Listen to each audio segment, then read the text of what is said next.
Application of definite integration के इस question को रीड करते हैं। The area of the region bounded by x square is equal to 4y and x is equal to 4y minus 2। ये दो curve दिए हैं आपको, एक दिया है x square is equal to 4y और दूसरा दिया है x is equal to 4y minus 2। तो इन दोनों से बाउंडेड रीजन अपने को पता करना है। तो ये पहला वाला क्या है, पैराबोला है। किस तरह का पैराबोला है, वाई एक्सिस पे लाई कर रहा है, पॉजिटिव वाई एक्सिस पे, और दूसरी क्या है, स्ट्रेट लाइन की इक्वेशन है। हम इसका सबसे पहले क्या करेंगे, स्केच ड्रॉ करेंगे। कैसे ड्रॉ करते हैं स्केच, ये देखो यहाँ पर एक एक्स एक्सिस और वाई एक्सिस ले लेते हैं, है ना। ये एक्स एक्सिस ले लिया, वाई एक्सिस। अब पहले इसको ड्रॉ करते हैं, इसको पैराबोला को। पॉजिटिव वाई एक्सिस पे है ना ये, और इसके वर्टेक्स क्या है, 0 0 है ना। ये तो पैराबोला से आपको पता ही है। तो ये इस तरह का पैराबोला है ना, इस तरह का पैराबोला है ये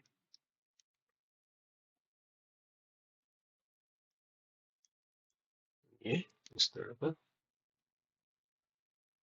पैराबोला हो गया ये, ठीक है। अब दूसरा क्या है, स्ट्रेट लाइन का है।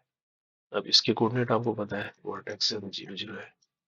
अब इसको कैसे पता करते हैं, स्ट्रेट लाइन की जो भी इक्वेशन अगर दी हुई है, इसको हम किस फॉर्म में लेते हैं, इंटरसेप्ट फॉर्म में लेते हैं। इंटरसेप्ट फॉर्म क्या होती है, ये होती है x upon a plus y upon b equal to 1 होती है ना। इसमें ए क्या होता है, एक्स इंटरसेप्ट होता है, वाई बी क्या होता है, वाई इंटरसेप्ट होता है। तो हम इसको क्या करें, इस फॉर्म में ले आते हैं। कैसे लाएंगे इसको इधर ले आते हैं, x minus 4y equal to minus 2 है, तो माइनस 2 से डिवाइड कर देते हैं। तो एक्स अपॉन माइनस 2 आ जाएगा, यहाँ माइनस से प्लस हो जाएगा ये वाई, क्योंकि जब 4 होता है तो ये नीचे आ जाएगा 1.2 और यहाँ 1 आ जाएगा, बन गया ना इस फॉर्म में। तो अब यहाँ से क्या पता लग रहा है, एक्स को कहाँ इंटरसेप्ट कर रहा है, माइनस टू इधर होगा भाई, ये माइनस 2 है, तो माइनस 2 0 होगा ये। और वाई क्या है, 1/2, तो इधर पे 1/2 होगा।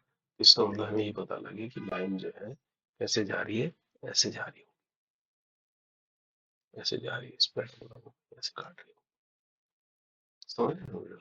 इस पैराबोला को कहीं न कहीं यहाँ इंटरसेक्ट कर रही है, यहाँ पर और यहाँ पर। तो ये जो रीजन है, ये तो पॉइंट पता लग गया। ये तो कितना था, 0 और 1.2 था ये, है ना, ये वाला पॉइंट। इसका मतलब ये जो रीजन है, ये ये हमको पता करना है, इस रीजन का एरिया पता करना है। अभी क्या है देखो, और लाइन है नीचे, पैराबोला है, यानी इस लाइन का एरिया यानी अपर कर्व का एरिया माइनस लोअर कर्व का एरिया, यही तो निकालेंगे। लेकिन इसके लिए हमें क्या करना पड़ेगा, अगर इससे हम इस पर ड्रॉ करते हैं लाइन, यहाँ भी ड्रॉ करते हैं लाइन, तो ये कोऑर्डिनेट पता करने पड़ेंगे। कौन से, ये कोऑर्डिनेट एक्स एक्सिस पे मूव कर रहे हैं, तो इसका मतलब जहाँ इंटरसेक्ट कर रहा है, पहले इंटरसेक्ट के पॉइंट पता करेंगे। वो कैसे पता करते हैं, इन दोनों को सोल्व करेंगे। तो इसको इक्वेशन अगर 1 मान लेते हैं, इसको 2, इन दोनों को सोल्व करते हैं। तो 2 से x की वैल्यू क्या करते हैं, 1 पर रख देते हैं। तो from equation 2 put x is equal to 4y minus 2 in equation 1। तो हमारे पास क्या मिलेगा, 4y माइनस 2 का होल स्क्वायर मिल जाएगा इज इक्वल टू 4y बन जाएगा। ऐसा बनेगा नहीं बनेगा। तो इसको हम y के लिए सोल्व करेंगे, y के लिए सोल्व करेंगे तो क्या आएगा देखते हैं। y के लिए इसको सोल्व करते हैं, तो ये स्क्वायर खुल जाएगा, तो 16y स्क्वायर, है ना, प्लस 4 माइनस 2 4 या 8, 16 माइनस 16y, इसको भी इधर ही ले लो, माइनस 4y इक्वल टू 0। ये बनेगा 16y square plus 20y plus 4, ऐसे लिख सकते हैं इसको। 4 से ये पूरा डिवाइड हो जाएगा, 4y square minus 5y plus 1 हो जाएगा इक्वल टू 0। अब क्या होगा, है ना, क्वाड्रेटिक हो गई ना y में, तो अब इसको फैक्टर कर देते हैं। तो 4 1 जा 4 होता है, तो 4y square minus 4y minus y plus 1, ऐसे बन गया ये। तो यहाँ से 4y कॉमन ले लिया, पर y माइनस 1 बचेगा, यहाँ माइनस कॉमन ले लिया, y माइनस 1 हो गया। अब दोबारा से y माइनस 1 कॉमन आ गया, फिर अंदर बचेगा y माइनस 1 इक्वल टू 0। यहाँ से अब आपको पता लग रहा है y के कोऑर्डिनेट क्या आ रहे हैं, y इक्वल टू 1 आ रहा है, एक आ रहा है y इक्वल टू 1/4। अब y इज इक्वल टू 1 पर x कितना आ रहा है ये पता करना है ना। x कितना पता करना है, तो x के लिए क्या करेंगे, इक्वेशन नंबर 2 ले लेंगे। क्वेश्चन नंबर 2 है x is equal to 4y minus 2, x is equal to 4y minus 2, इस पर पुट करेंगे तो x कितना निकल जाएगा 4 इंटू 1 माइनस 2 यानी 2 आ गया, ये कोऑर्डिनेट आ गए 2 और 1 एक तो। अब 8y इज इक्वल टू 1/4 का क्या होता है देखते हैं, तो x की वैल्यू कितनी निकलती है 4 इंटू 1/4 माइनस 2, 4 से 4 गया 1, 1 माइनस 2 आ गया कितना -1, तो ये कोऑर्डिनेट आ गया -1 एंड 1/4। अब देखो ये कहाँ लाई कर रहे होंगे, -1 और 1/4 और 2 1, एक 2 1 है ना। तो यहाँ देखो माइनस तो इधर होगा ना एक्स एक्सिस पे, तो यानी ये लाई कर रहा है -1 और 4, ये कोऑर्डिनेट आपको 1/4, तो ऐसे मिल रहा है आपको ये वाले कोऑर्डिनेट, और ये वाला कोऑर्डिनेट मिल रहा है आपको 2 और 1, तो यानी ये मिल रहा है 2 और 1। तो हमने इसका मतलब ये वाला कोऑर्डिनेट कितना हो गया -1 और 0, और ये कोऑर्डिनेट हो गया 2 और 0, मिला हमको, समझे?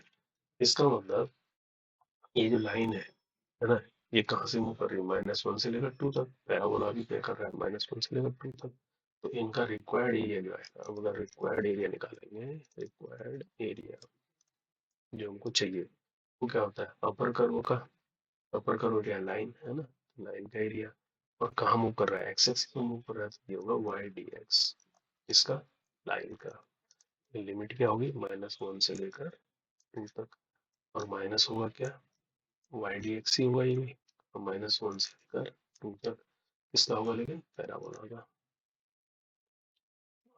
पैराबोला। अब ये हम y कहाँ से रखेंगे, एक्स लाइन के लिए लाइन की क्वेश्चन से x लिखेंगे, और पैराबोला के लिए पैराबोला की क्वेश्चन से, तो फ्रॉम 2 से देखो y इक्वल टू क्या आ जाएगा x प्लस 2/4, यानी आ जाएगा 1/4, बाहर ले लेंगे -1/2, समझ रहे होंगे, x प्लस 2 आएगा dx, माइनस यहाँ पर भी क्या होगा y हो जाएगा x² यानी 1/4 बाहर आ गया, -1 से लेकर 2 तक ये हो जाएगा x² dx, है ना, ये आ जाएगा एरिया। अब इसको निकालने के लिए तो सिंपल है, 1/4 पूरे में कॉमन ले लो, तो हमारा क्या बन जाएगा, ये आ जाएगा -1 से लेकर, क्योंकि लिमिट दोनों सेम है, तो x plus 2 minus x² dx ऐसा बन गया ये, है ना। अब इसको सोल्व कर लो, तो 1/4 बाहर चल रहा है, इसके अंदर क्या आ जाएगा x का x dx का करेंगे तो x² 2, है ना, इसमें लिमिट लगेगी -1 से लेकर 2 तक, समझ रहे, प्लस 2x आ जाएगा 2 का, है ना, x में भी लिमिट लगेगी -1 से लेकर 2 तक, और ये -x³ इसमें भी लिमिट लगेगी -1 से लेकर 2 तक, ये बड़ा। अब इसको सोल्व कर लो, और 1/4, अब इसके अंदर क्या है 1/2 को हम बाहर ले लेंगे, तो 2 रखेंगे जब ऊपर लिमिट 4 हो जाएगा, और बीच में माइनस होता है, फिर -1 का स्क्वायर +1 ही आएगा, ये 1 ही आ जाएगा, ये आ जाएगा +2, यहाँ पर क्या आ जाएगा 2 माइनस का फिर ये प्लस हो जाएगा ना, -1 आएगा बीच में, -1 जैसे ही प्लस हो जाएगा, -1/3 बाहर आ जाएगा, x³ कितना हो जाएगा 8, है ना, और -1 का क्यूब माइनस आएगा, बीच में माइनस होगा प्लस कर देगा इसको, तो ये ऐसा आ जाएगा, समझ में, कैलकुलेशन है कि सिंपल। अब इसमें देखो और आगे बढ़ेंगे, तो क्या आ जाएगा 1/4 बाहर ले लिया मैंने, अंदर क्या बचेगा 3/2, ये वाला बचेगा 3/2, ये बचेगा 3/2, और यहाँ क्या बचेगा 2 1 3 2 या 6, यहाँ पर 8 1 9, 3 से हो जाए 3 या 9, है ना, क्या बचेगा 1/4, 6 में 3 गया 3, है ना, 3 2 या 6, 6 3 9, 9/6 इसके अंदर, तो ये अल्टीमेटली क्या हो गया 9/8, तो यही अपना आंसर है। तो अल्टीमेटली तो कैलकुलेशन बट आपको ये समझना है स्केच किस तरह से बना है हमारा, है ना, इस तरह से ये बेस का राइट आंसर है। तो अब आप समझ गए होंगे